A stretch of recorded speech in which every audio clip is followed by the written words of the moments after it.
بدايته فكرة، ناسين اللي فات ودايما باصين لبكرة، ومفيش حاجة مستحيلة تقدر عليها. الجاي في حياتك انت عارفه ورسمه، ده لكل واحد في حلم مكتوب باسمه، كل الحكاية وما فيها نتعب شوية.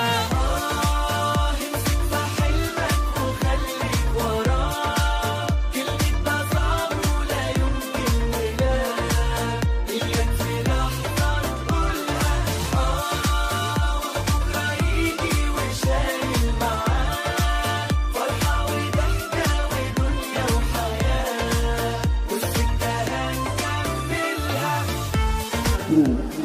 إنه حزب مستقبل وطن أمانة بدر.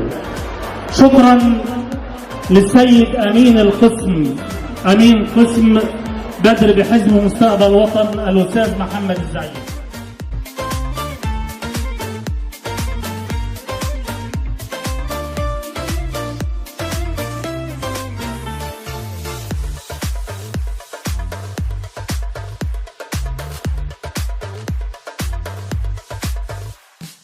الأيام اللي في حياتنا بنعيشها مرة، اوعى تستسلم في ثانية للحظة مرة، ده اليوم الحلو اللي يمشي في بعده 10. اللي يحب الدنيا دايما بيشوف